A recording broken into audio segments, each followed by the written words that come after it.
Music by Manoj Prakash. Mix by Sahani recording studio Thakra बाजार।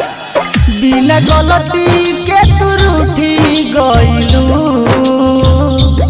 हमारे दुनिया सारा लूटी गइलू। ए जान सारा लूटी गइलू, बिना गलती के तू रूठी गइलू, हमारे दुनिया सारा लूटी गइलू।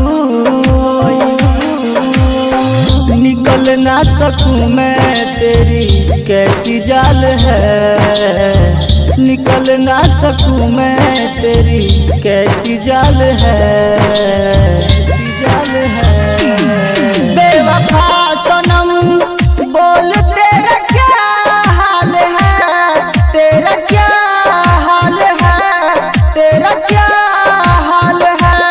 बस यही मेरी तुमसे आखिरी सवाल है, तेरा क्या हाल है, तेरा क्या हाल है।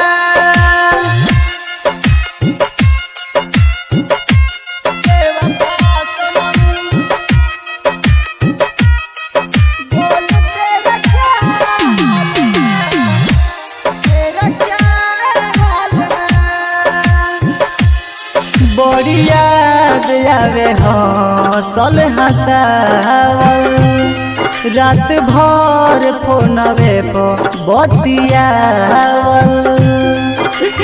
ए जान अब तो जियो नहीं खेजा।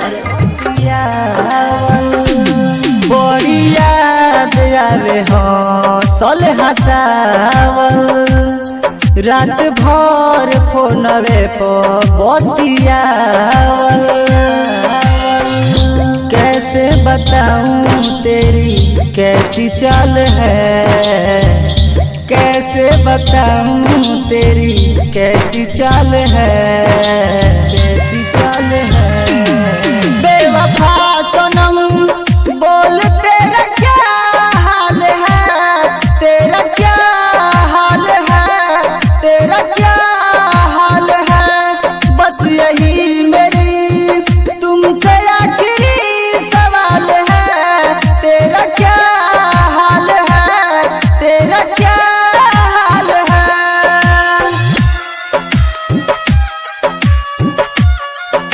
बेवफा सनम बोल तेरा क्या हाल है। Music by Manoj Prakash. Mix by Sahani recording studio Thakra Bazar. कोइलू छल नहीं केहू से कहलू, मिस्टर महेश के धड़कन रहलू। जाए बेवफा कैसे की उम्मीद न रहलू। कोइलू छल नहीं केहू से कहलू, मिस्टर महेश के धड़कन रहलू। लखन सुनील मेरी वही जान है, रणबीर चंदन मेरी वही जान है, जान है। बेवफा सनम बोल तेरा क्या हाल है, तेरा क्या हाल है, तेरा क्या हाल है।